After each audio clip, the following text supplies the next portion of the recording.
자, 오늘은 이제 2020년 1학기에 원격 강의 마지막 시간입니다. 그래서 영양 요구의 마지막 단계를 다 하겠습니다. 자, 강의 시작하겠습니다. 저의 학습 목표는 지금 6가지가 있는데요. 자, 첫 번째는 영양 장애의 종류, 그리고 어떤 원인이 있는지, 그리고 영양 요구에 대한 사정은 어떻게 하는지, 그 다음에 영양 요구와 관련된 간호중재를 할 수 있어야 되고요. 위장관의 종류하고 위장관의 특징을 볼 겁니다. 그리고 이런 위장관을 갖고 있는 내 대상자에 어떠한 간호중재를 해줘야 되는지를 아셔야 되고요.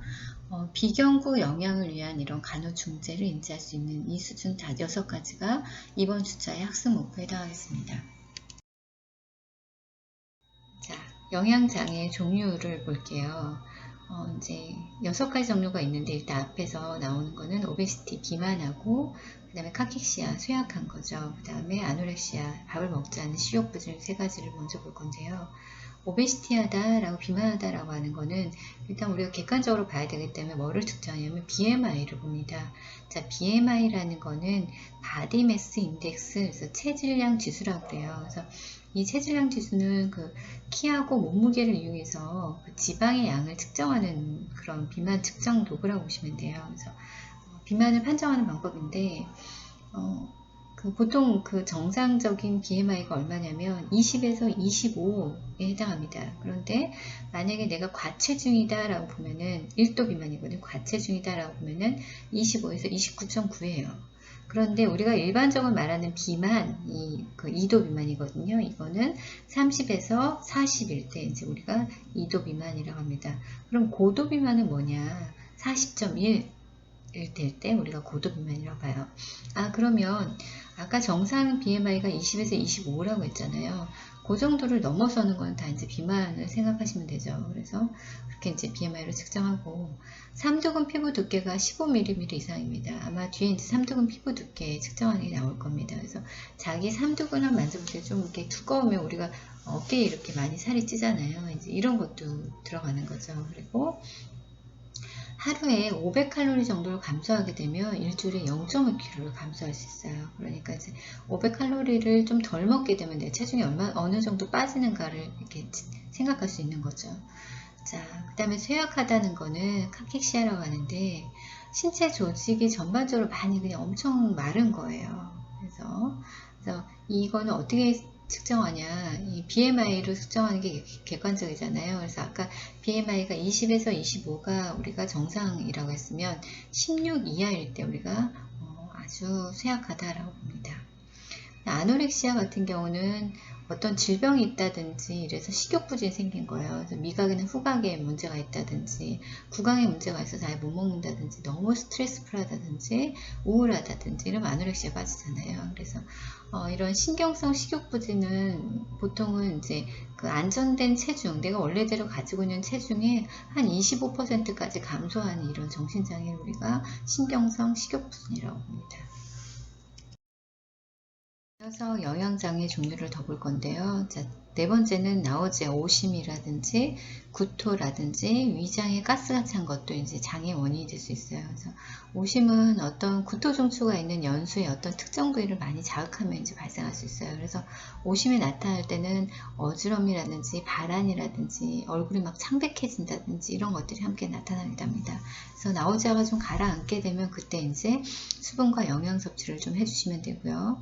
자, 보미팅은 뭐예요? 구토는 위에 있는 내용물이 다 밖으로 나오는 거잖아요. 그래서 우리가 이제 구토를 할 때는 오심 앞에 있는 나오자를 동반하기도 하고, 헛구역질도 하고, 역류성, 분투성 구토도 합니다. 근데 구토 양상이 이제 비정상적인 구토를 했는데 피가 섞여 나왔다든지 너무 프로젝트하게 너무 심하게 토한다든지 이러면 이제 의사한테 보여주고 양상을 이제 기록하셔야 됩니다. 자, 위장가스는 이제 습관적으로 공기를 많이 삼키게 되면 이제 이 가스가 많이 차잖아요. 그래서 트림을 많이 하게 되죠. 그리고 장내 가스가 많이 차게 되면은 이제 장에 생성되기 때문에 직장으로 자꾸 이렇게 가스 아웃이 나오죠. 이런 것들도 다 영양장애 종류의 원인이 됩니다. 영양 요구의 간호 사정을 한번 보겠습니다. 자, 첫 번째 이제 조사를 한번 해야 되겠죠. 내 대상자와 영양 상태가 어떤지를 조사해야 되겠죠.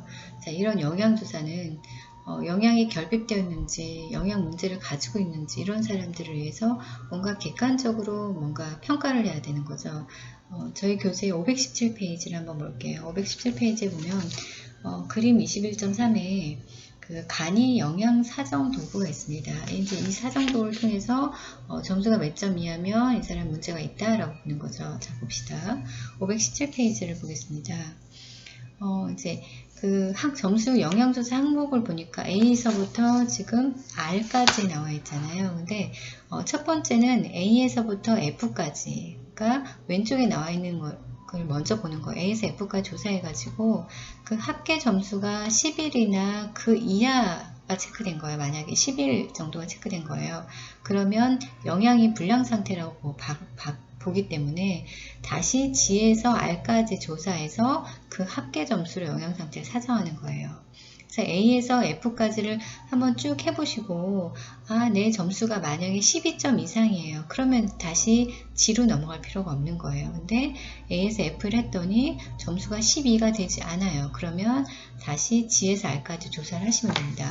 그 다음 장에 넘어가면 518페이지에 그래서 G에서 R까지 점수 합계를 내봤더니 17점 미만이야. 그럼 영양이 불량한 상태죠.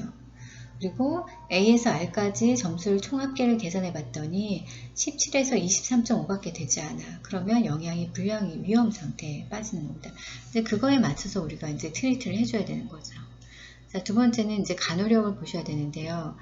구강 구조가 어떤지 또는 대상자 활동 수준이 괜찮은가? 체중이 너무 많이 빠지진 않았나? 어떤 식사 준비하는데 어려움이 없었나? 또는 문화, 종교적 신념 이런 것들, 경제 상태는 어떤가?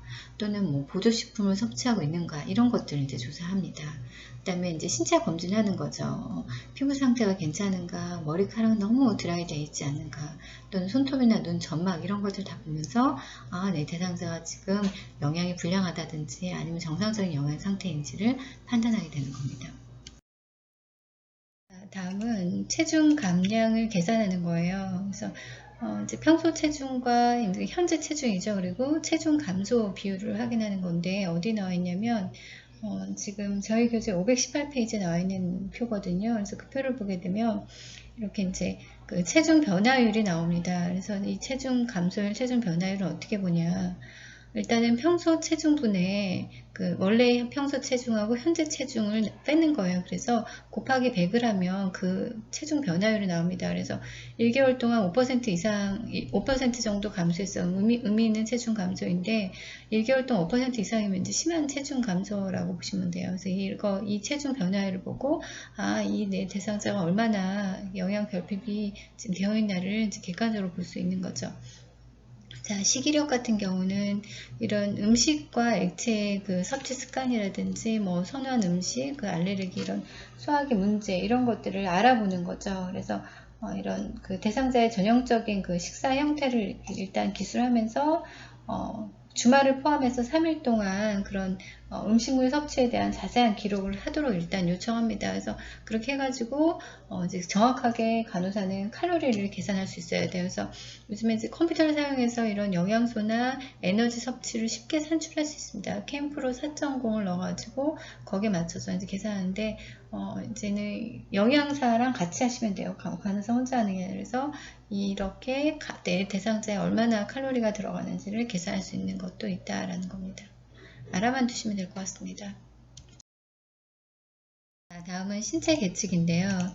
신체 계측 대표적인 게 우리가 신장 체중이 나와 있죠. 그리고 BMI가 있고 3두근 피하지방 주름 두께고 이제 처음 들어봤다 그래서 이렇게 피하지방 주름 두께를 측정한 TSF가 있고요. 그 다음에 위팔 중간 둘레를 측정하는 그런 MAC 측정이 있습니다. 이 두 가지를 이제 측정하는데 이 삼두근 피하지방 주름 두께는 어떻게 측정하냐면 이 견봉돌기 그 중간에 아래에 그 세로축을 따라서 그 뒷면에 피부를 한 10 잡아요. 손가락을 이렇게 잡고 중간에 손가락을 잡은 다음에 1cm 아래에다가 캘리퍼를 이렇게 사용해요. 그래서 미리미리까지 단위를 측정하는 겁니다. 이걸 측정하게 되면 어떤 걸 보냐면 이름에도 나와 있다시피 피하 지방의 주름 두께를 보는 겁니다. 그 다음에 아래 나와 있는 위팔 중간둘레 MAC 측정 같은 경우는 뭐를 보는 거냐면 이 지방이라든지 근육이라든지 골격을 측정하는 방법이에요. 그래서 팔을 일단 아래로 향하게 한 다음에 그 상완의 중간을 센티미터로 측정해서 나중에 미리미리까지 기록하는 겁니다. 그래서 얘는 예를 들면 이제 딱 측정했던 24.6이 나왔어. 그러면 이제 센티미터로 측정하고 나중에 미리미리까지 기록하는 겁니다. 그래서 근육이나 골격, 지방을 측정하는 방법이다 라고 정확하게 볼 수 있는 거죠. 그러면 이 두 개를 다 측정했어요. 그러면 내 대상자가 지금 정상인지 비정상인지를 알아야 되잖아요. 저희 교재를 한번 볼게요. 저희 주교재 520페이지를 한번 펴보세요. 520페이지에 표 21.12를 볼게요. 자, 거기 나와 있죠? 우리나라 성인의 25에서 34세의 표준 신체 계측값에서 이제 뭐로 세 가지 나와 있는데 첫 번째 TSF하고 MAC가 나와 있잖아요. 그러면 TSF는 아까 여기 나와 있잖아요.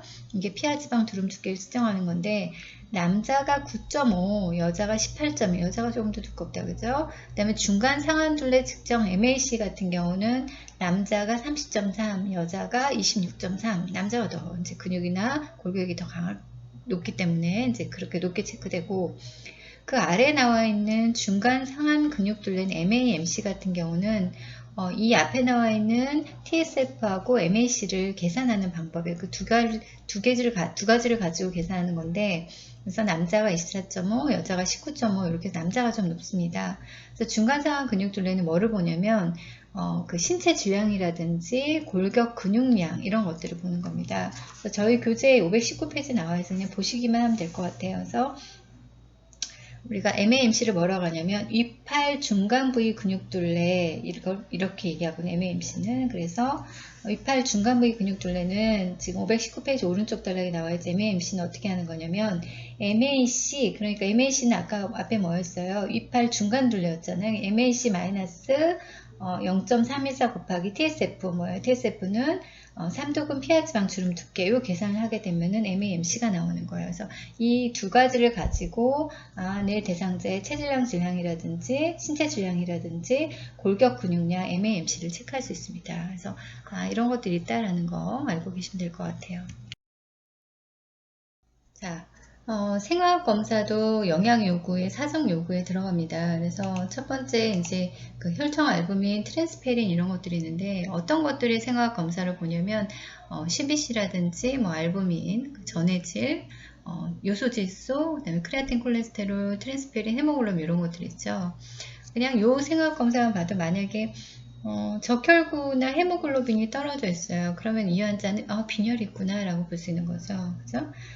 그 다음에 뭐 헤마토크릿이나 전해질, 요소질소 이런 것들이 많이 떨어지게 되면 혹시 내 대상자가 탈수가 되지 않았나 이렇게도 볼 수 있는 거죠. 자, 첫 번째 혈청 알부민 같은 경우는 알부민은 간에서 합성되는 그런 단백질이에요. 그래서 이런 것들은 내장 단백의 그 지표를 알 수 있어요. 그래서 정상치가 3.5에서 5.0g/dl입니다.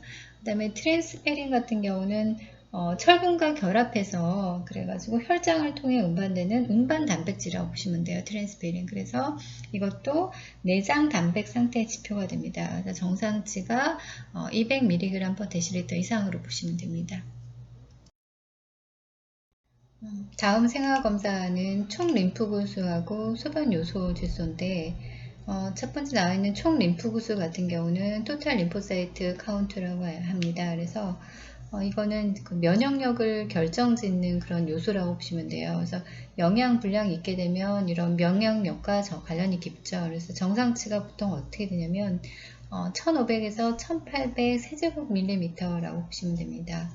그 다음에 소변의 요소 질소는 이런 요소 같은 경우는 그 소변 중에 질소의 한 60에서 90%가 함유되어 있어요. 그래서 현재 단백질 섭취 상태를 본다고 보시면 됩니다. 그래서 이를 평균 요소로 배설되는 양이 얼마 정도냐면 15에서 49g이에요. 그래서 만약에 내 대상자가 단백질 결핍이 있게 되면 혈액과 소변으로 요소치가 많이 떨어지게 됩니다. 그걸 보고 우리가 또 판단할 수 있습니다.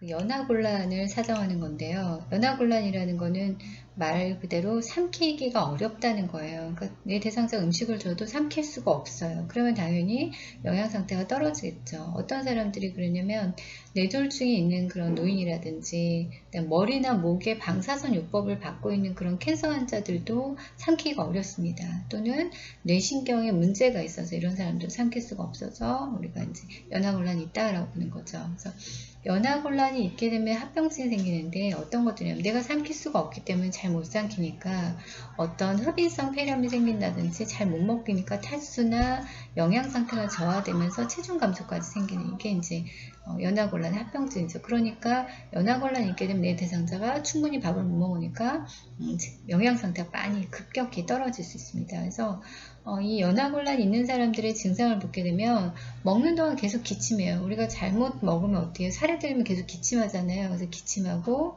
그다음에 먹고 나면 이제 음색이 좀 달라지는 거죠. 그리고 입이나 혀가 비정상적으로 움직이기 때문에 잘못하면 이제 문제가 생기는 거고, 그리고 이제 정확하지 않고 느리게 이렇게 말하는 것도 이제 연하곤란이 있다라고 보시면 돼요. 이런 증상을 갖고 있으면, 아, 내 대상자 지금 뭔가 삼키기가 어렵구나 라고 판단하고, 이제 빨리 그거에 대한 조치를 취해주시면 됩니다.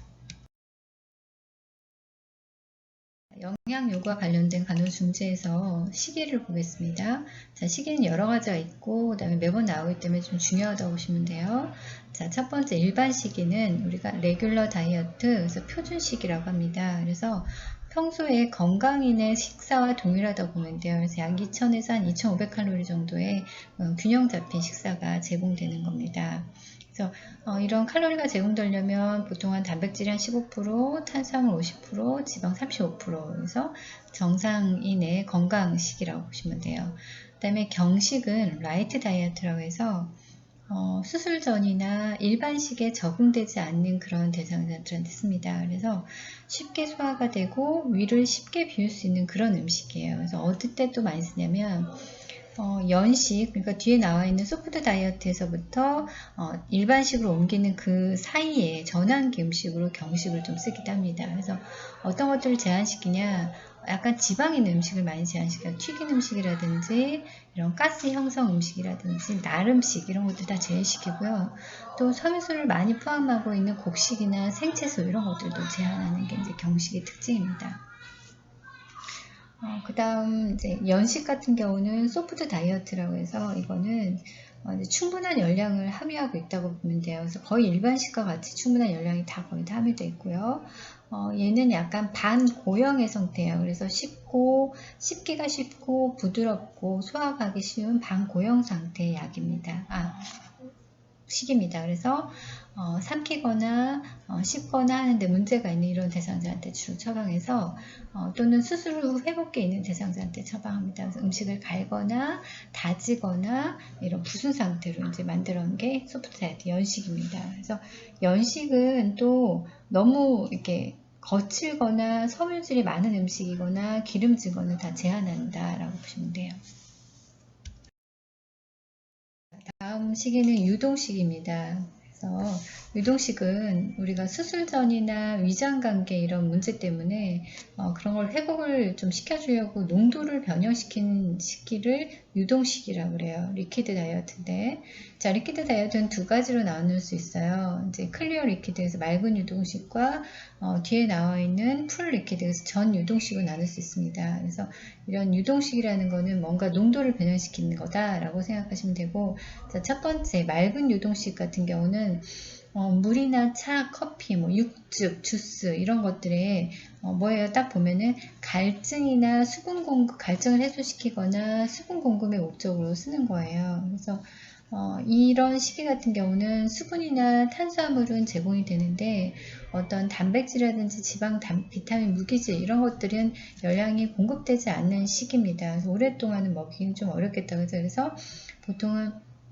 24시간이나 36시간의 짧은 기간 동안 어떤 특정 수술을 한다든지 아니면 위장관계 급성 감염 있을 때 그때만 이제 이런 맑은 유동식을 줄 수 있어요. 그래서 위장관을 자극을 최소화시키기 위해서 쓰는 거죠. 그래서 수술 직후라든지 아니면 수분 공급을 요하는 그런 대상자들한테 이런 클리어 리퀴드에서 맑은 유동식을 줄 수 있습니다.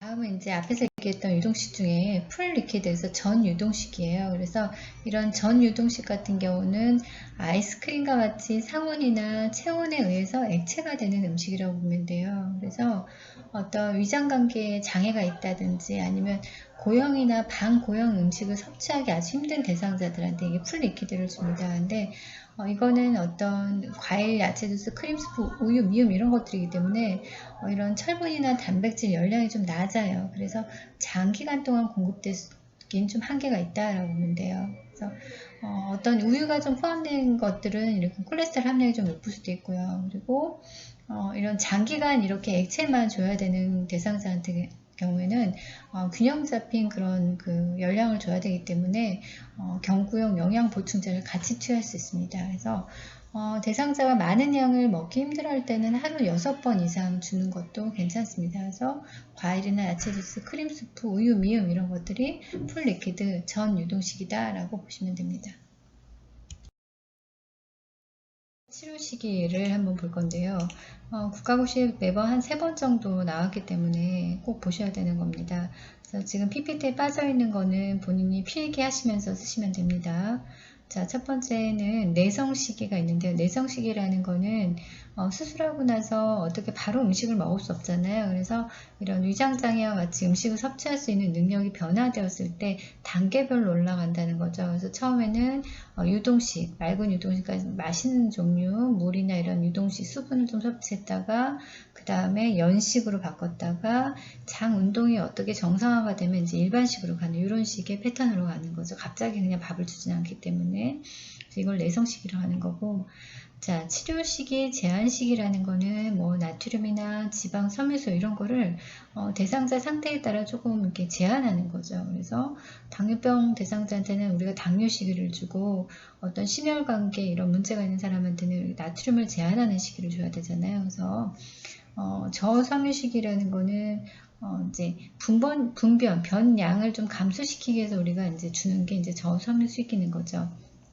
그 다음에 저단백식이는 단백질 양을 이제 일일에 한 40에서 60g 제한하는 거예요. 어떨 때 제한하냐면 어떤 간성 뇌병변이 있다든지 신장에 부전, 신부전 등이 있다든지 이런 사람들한테는 저단백식을 주셔야 됩니다.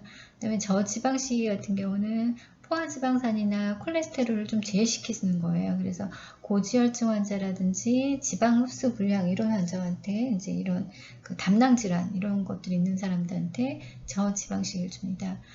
저나트륨 시기 같은 경우 나트륨을 제한하는 건데 이제 고혈압이나 신장 질환이 있는 이런 사람들한테는 나트륨을 제한하는 시기를 해줘야 됩니다. 이 각각에 대해서는 좀 아시면 좋겠습니다.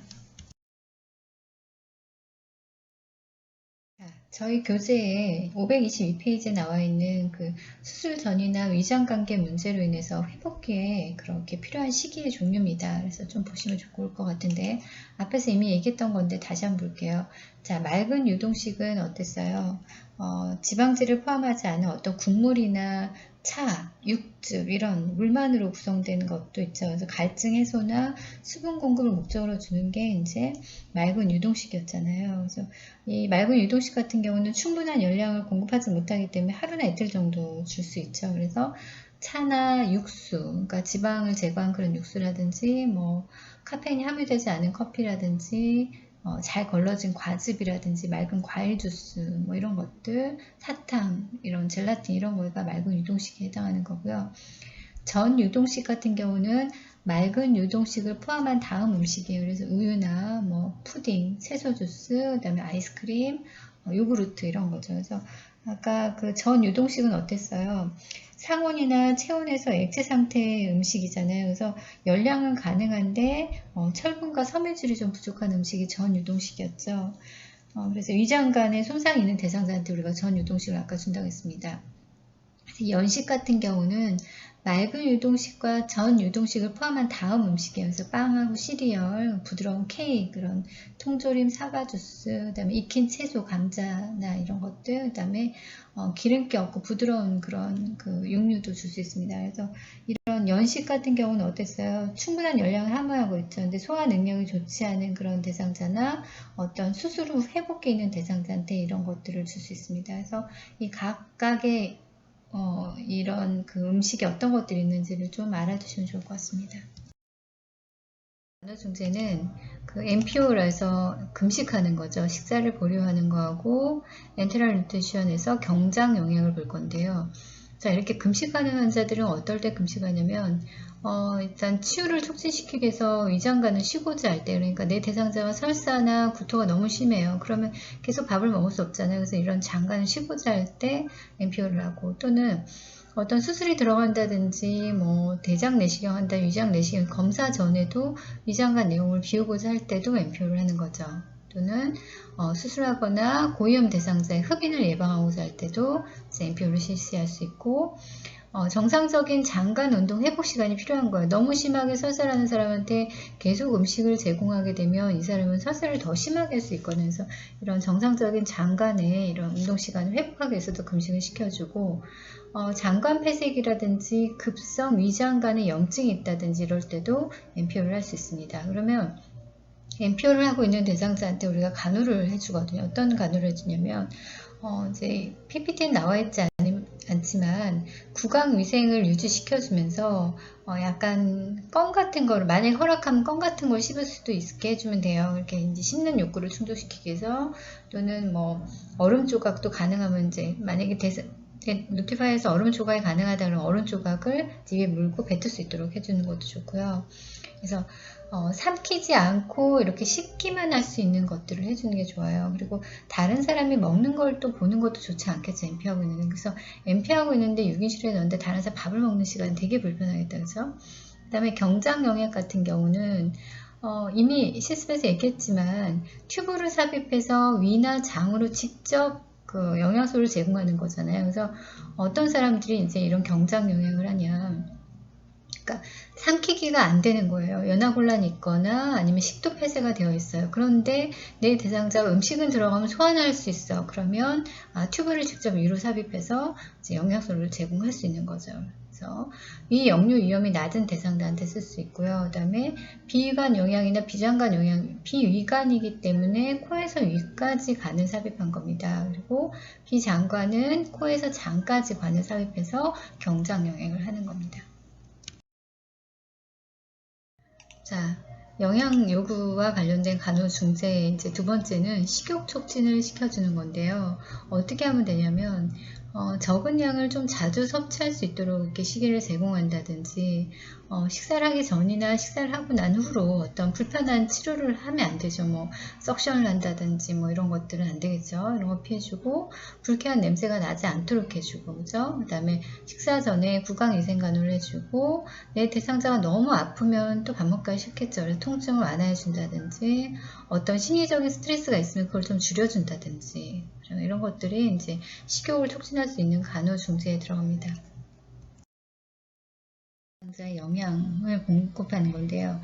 연화장애는 앞에서 얘기했듯이 좀 뭔가 삼키는 게 잘 안 되는 대상잖아요. 그래서 항상 뭔가 그 침이라든지 이런 것들이 보였을 수 있기 때문에 이런 침상교 때 구강이나 인두를 석션할 수 있는 그런 장치가 항상 구비되어 있어야 되고, 흡인 가능성이 충분히 있잖아요. 그래서 대상자가 식사를 완전히 마칠 때까지 옆에서 보셔야 돼요. 안 그러면 잘못하면 식사하다가 중간에 이제 기도로 넘어갈 수 있기 때문에. 그리고 기관절개관을 했거나 기관에 삽관을 했어요. 그러면 커프가 충분히 부풀어 있어야지 이 대상자가 아스피레이션이 안 되겠죠. 확인하시고, 그 다음에 대상자를 앉은 자세를 취해 주셔야 되겠죠. 그리고 뭐 이가 없거나 또는 최근에 구강수술 받았어요. 그러면 부드러운 유동식이나 부드러운 음식을 제공해 주시고, 적은 양을 자주 섭취할 수 있도록 도와줍니다.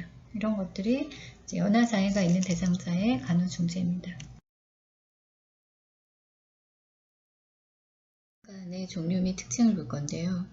위장관의 영양은 경장 영양 또는 장관 영양이랍니다. 그래서 엔테럴 뉴트리션이라고 하는데, 이런 경장 영양은 어떤 튜브를 삽입해서 위나 장으로 직접 영양소를 제공하는 거죠. 그래서 비위관, 비장관, 위루관 이렇게 있는데요. 비위관은 나소가스텍 튜브에서 코에서 위까지 관을 삽입해서 직접 영향을 주는 겁니다. 그다음 비장관 같은 경우는 코에서 장까지 관을 삽입해서 영양을 공급해 주는 거고, 위루나 공장루관은 위나 공장으로 직접 그 외과에서 수술을 해가지고 관을 삽입합니다. 그래서 거기로 다이렉트로 영양을 공급하는 방법입니다. 그러면 이렇게 경장 영양을 해야 되는 그런 이유가 있겠죠. 어떤 사람들한테 위장관을 이렇게 삽입을 해야 되냐면, 영양 공급이나 삼킬 수 없는 환자한테 어떤 구강 약물을 투여할 때도 줘야 되고, 어떤 진단 검사를 위해서 분비물을 검체를 수집할 때, 왜냐하면 위액을 내가 봐야 돼요. 그러면 정확하게 위액을 보기 위해서도 비위관을 삽입할 수 있겠죠. 또는 내가 이제 뭐 독극물을 먹었어요. 그래서 독극물을 빨리 먹었던 거를 뱉어내야 돼. 그럼 그냥 뱉어낼 수가 없잖아요. 그러면 이런 독극물을 먹었던 위를 내용물을 세척하기 위해서 생리식염수를 직접 위로 집어넣어서 세척하려고 하기 때문에 비위관을 삽입할 수 있겠죠. 또는 위나 장에 가스가 너무 많이 찼어. 또는 어떤 액체성 내용물이 너무 많아. 이런 것들을 제거하기 위해서, 그래서 감압이라고 하거든요. 압력을 좀 줄여주기 위해서도 위장관 삽입할 수 있습니다. 또는 위장에 출혈이 있어. 그러면 이걸 압축하거나 뭔가 이제 출혈을 좀 줄여주려고 이렇게 어떤 그 약물을 주입한다든지, 어떤 뭐 차가운 그런 셀라인을 넣는다든지 위장 출혈을 조절하려고도 이렇게 삽입할 수 있습니다. 첫 번째 비위관을 볼 건데요. 나소가스트릭 튜브를 비위관이라 합니다. 레빙 튜브를 사용하는데 14에서 18프렌치입니다. 센치는 한 90에서 120cm 정도 되고요. 이 비위관 삽입은 실제로 임상에서 많이 보게 될 거예요. 그래서 여기서는 중요한 게 내가 비위관을 어디까지 어떻게 삽입해야 되는가, 이런 삽입 길이를 정확하게 알고 있어야 됩니다. 중요하죠. 자, 그래서 이런 비위관을 삽입할 때는 어디가 불편하냐? 지금 보세요. 그림에서 보면 코를 통해서 위까지 삽입했잖아요. 그럼 어디가 불편하겠어요?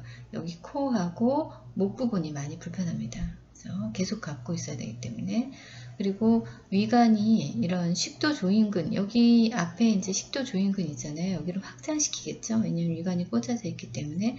그래서 잘못하면 위 역류가 쉽게 일어날 수 있어요. 그래서 흡인의 위험성이 좀 있을 수 있습니다.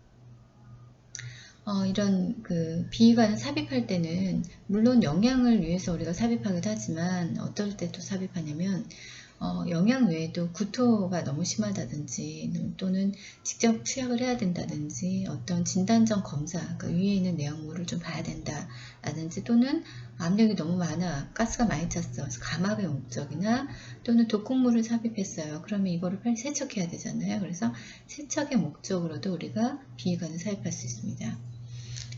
이 이제 비위관을 삽입하게 되면은 이제 구개 반사의 기능 부전이라든지 머리 상단을 좀 높일 수 없는 이런 대상자들은 폐흡인의 위험성이 높습니다. 그래서 이건 좀 알고 있어야 돼. 이런 환자들한테는 이제 꼽을 때 이런 사람들은 아스베스션 위험이 높구나라고 생각해서 이제 뭔가 다른 조치를 취하셔야 되겠죠.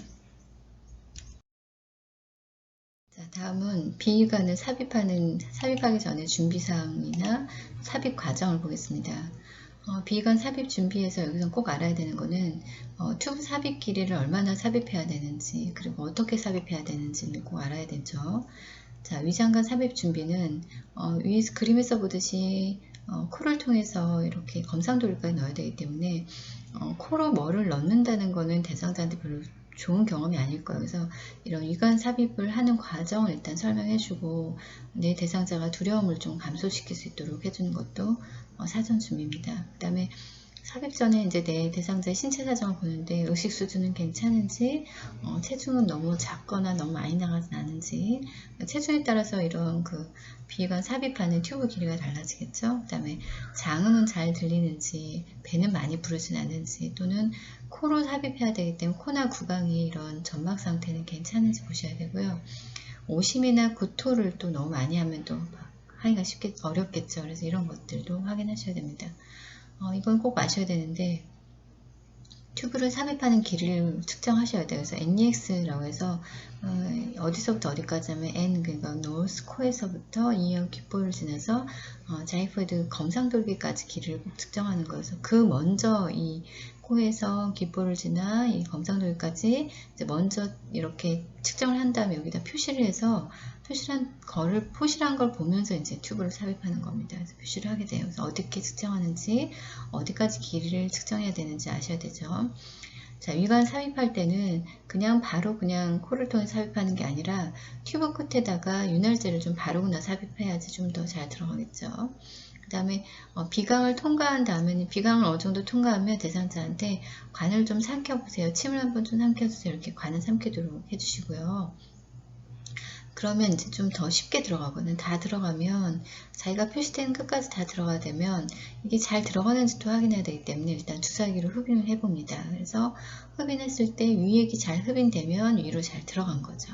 그래서 잘 들어갔다 생각하면 이제 그 다음에는 코에다가 이렇게 반창고로 고정을 해줍니다. 그리고 고정을 하고 나면 이 끝에를 구멍 끝에를 열게 되면 공기가 계속 들어가기 때문에 공기가 들어가지 않도록 끝에를 마개로 막아주셔야 됩니다.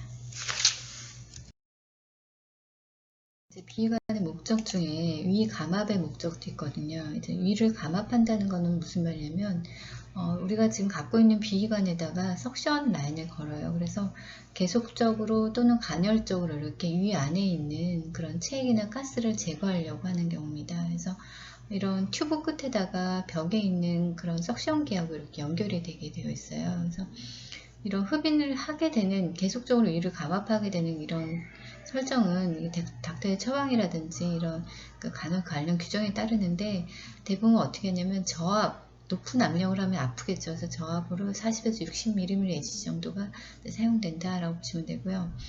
이거를 할 때 튜브를 만약에 내가 꽂고 나서 어디 내 대상자 검사를 하러 이동해야 돼요. 그럴 때는 이제 꼭 잠그거나 플러그를 꽂아 두셔야 됩니다.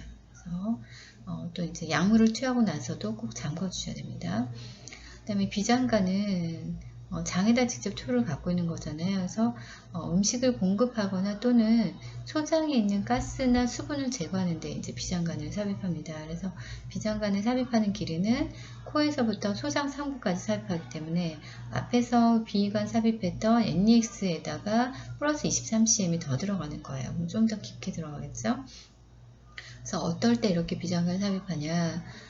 흡인의 위험이 높은 경우는 이제 비장관까지 넣는 거예요. 그래서 위에다 넣게 되면 아까 위에 식도 관략근을 조금 넓히기 때문에 자꾸 아스피레이션 될 수 있다고 그랬잖아요. 그래서 흡인의 위험성이 높은 대상자 같은 경우는 장관을 꼽거든요. 어떤 대상자가 이렇게 장관을 꼽아야 되냐면 구토 반사가 너무 약한다든지 기관 내 삭관을 가지고 있다든지 아니면 최근에 이런 기관 내 삭관을 가지고 있다가 제거된 경우가 이런 사람들이 아스피레이션 위험이 높은 경우입니다. 그런 경우는 비장관을 삽입해 주셔야 됩니다. 자, 다음은 위루하고 공장루관인데요. 이런 위루나 공장루관은 어떨 때 삽입하냐면 보통 6주 이상으로 장기간의 영양 공급을 해야 될 때, 이럴 때 이제 직접 관을 위나 공장이나 이렇게 삽입하는 거거든요.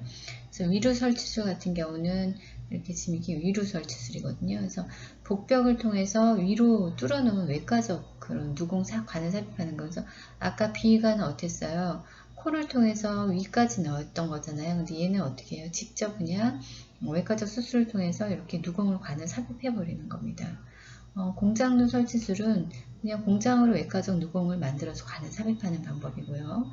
자, 여기가 이제 경피적 내시경 위로 조영술인데요. 이거는 이제 요즘에 많이 쓰는 건데 내시경을 이용해서 삽입하는 거예요. 내시경을 이용해서 복부의 피부와 그런 피하층을 통해 구멍을 이제 뚫어요. 그래서 그 직접 거기다 카테터를 삽입하는 겁니다. 그래서 이거는 전신 마취가 필요 없고 그런 외래나 침상에서도 간단하게 이렇게 삽입할 수도 있고 바로 제거가 가능한 그런 쉬운 좀 그런 방법이죠. 그래서 경피적 내시경 위누공술을 요즘에 좀 많이 쓰는 방법입니다. 자, 다음은 그 비장관의 그런 경장 영양의 적응증과 장단점을 보겠습니다. 비위관이나 비장관, 위루술, 공장루술 앞에서 봤었잖아요. 그래서 비위관 같은 경우는 그런 4에서 6주 이하의 단기 영향이 있을 때 우리가 적용할 수 있고요. 이런 장점은 어떤 거가 있냐? 복부를 저장소로 물론 사용하고 비장관 영향보다 덤핑 신드롬이 좀 덜합니다. 그래서 이런 그 덜할 때 이제 간헐적으로 사용하는데 덤핑 신드롬이라는 건 뭐냐면 이제 우리가 음식물이 급격하게 그 많은 양이 작은 창자로 들어가면서 발생하는 그런 질환이에요. 그러니까 비위관을 통해서 약물을 뭔가 영향을 줬는데 작은 창자가 너무 빨리 들어가서 생기는 건데 어떻게 생기냐? 식후 한 30분 정도 됐는데 환자가 뭐 맥이 빨라진다든지 발한이 일어난다든지 막 복통이 있다든지 이런 증후군이 있을 수 있고요. 또는 식후 2시간이나 3시간이 지났는데 갑자기 환자가 현기증이 나고 막 식은땀이 나면서 무기력해지고 이런 증상이 이제 덤핑 신드롬이에요. 그래서 이런 덤핑 신드롬이 있을 때는 그럼 어떻게 해줘야 되냐? 내 대상자를 일단 일회 식사량을 좀 줄여줘야 되겠죠. 왜냐하면 많은 양의 급격하게 음식물이 작은 창자로 들어가서 생기는 거기 때문에 일회 식사량을 좀 줄여주면서 횟수를 좀 늘려주고요. 또 식단은 어떻게 해주냐면 고단백이나 고지방 그러면서 저탄수화물로 이렇게 바꿔주셔야 돼요. 그리고 이런 덤핑 신드롬 같은 경우는 시간이 좀 지나면 지날수록 조금 좋아지는 효과가 있거든요. 그래서 비관 영향은 이런 비장관 밑에 있는 비장관보다 이런 덤핑 신드롬이 좀 덜할 때 이렇게 간헐적으로 사용합니다. 단점은 어떤 거냐면 비관 영향은 흡인의 위험성이 높은 대상자한테 일단 금기하셔야 돼요. 그리고 장기간 사용할 때는 부적합합니다. 그리고 비관을 코로 삽입하고 있기 때문에 미적으로도 보기가 좋지 않겠죠. 자, 그 다음 비장관은 정상 소화 흡수가 잘 되는 대상자의 단기 영향일 때 우리가 비장관을 삽입할 수 있어요. 그리고 이 비장관의 장점은 흡인의 위험성이 비위관보다 좀 낮습니다. 그리고 뭐 구토반사나 기침반사나 의식이 저하된 거나 인공호흡기 의존한 사람들 이런 흡인의 폐렴의 경험이 있는 대상자한테 이런 비장관 영향을 할 수 있습니다.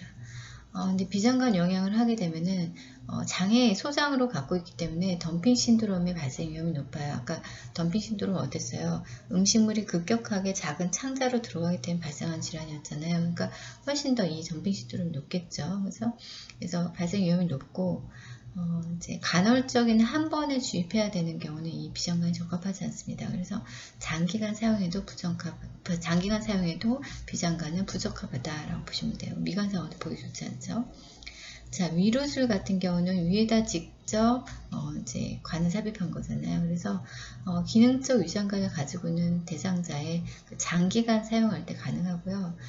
연하곤란을 경험하는 대상자도 이렇게 위장관을 가지고 위루술을 가지고 하고 있는 경우가 많습니다. 그래서 장점은 비관 영향 이렇게 비슷한 장점을 가지고 있는데 대상자한테 좀 더 편하고 미적으로도 보기 쉽고요. 관을 삽입하기가 그냥 우리가 삽입하는 게 아니고 직접 이제 외과적 수술하기 때문에 삽입하기가 용이합니다. 그리고 기관지로 잘못 들어갈 위험성도 훨씬 적어지겠죠.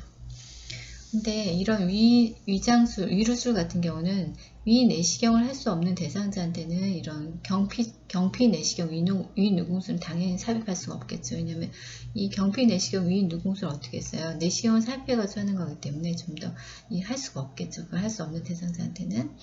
그리고 흡인성 폐렴을 가진 대상자한테도 위험하다고 볼 수 있습니다. 다음 공장누술은 이런 흡인성 폐렴의 위험이 높은 대상자한테 장기간 사용할 때 이제 공장 누술을 할 수 있어요. 그래서 흡인의 위험이 좀 적고, 그리고 만약에 직경이 작은 튜브를 만약에 갖고 있게 되면은 좀 쉽게 막히는 그런 경향이 있습니다. 그리고 튜브가 잘못된 위치에 있게 되면 복막염을 일으키는 그런 경우도 있죠. 그래서 이렇게 각각의 경장 영향이 어떤 것이 있고 그것들을 어떨 때 적용하고 어떤 장점이 있고 어떤 단점이 있는지를 좀 알아두시면 좋을 것 같습니다. 자, 다음은 비경구 영향입니다. 파렌티얼 뉴트리션이라고 하는데요. 이거는 이제 경구가 아닌 다른 경로로 영향을 주는 거죠. 그래서 비장간 영양이 사용될 수 없거나 또는 충분한 양의 영양소를 흡수할 수 없을 때, 그럴 때 이제 비경구 영양을 씁니다. 그래서 두 가지가 있는데요. CPN하고 TPN이 있습니다. CPN 같은 경우는 센트럴 파렌티얼 뉴트리션에서 중심 정맥, 그러니까 우리가 갖고 있는 일반 그 주사 있잖아요. 일반 주사는 다 이렇게 페리페랄 말초로 들어가잖아요. 그런데 이 중심정맥 영양 같은 경우는 말초로 줄 수가 없어요. 어떤 라인을 주냐면 센트럴 라인을 잡아서 중심정맥을 잡아가지고 거기다 주는 거예요. 그래서 이제 닥터들한테 이제 내 대상자가 CPN을 해야 돼요. 그러면 이제 중심정맥을 잡아달라고 노티파이를 하셔야 됩니다. 그래서 어떤 경우냐, 10% 이상의 포도당 용액 같은 경우는 고장성이거든요. 왜 10%의 포도당 용액을 주냐면 10% 이상의 포도당 용액을 주게 되면 칼로리가 올라가거든요. 그래서 이런 이렇게 잘 못 먹는 대상자들한테는 그런 고농도의 그런 포도당을 주게 됐습니다. 그리고 고농도의 포도당 용액이 들어갈 때는 말초혈관을 자극하기 때문에 이런 우리가 갖고 있는 손에 있는 이런 혈관을 줄 수가 없어요. 직접 중심정맥을 잡으셔야 됩니다. 그래서 이런 걸 통해서 줄 수 있는 게 중심정맥 영양입니다.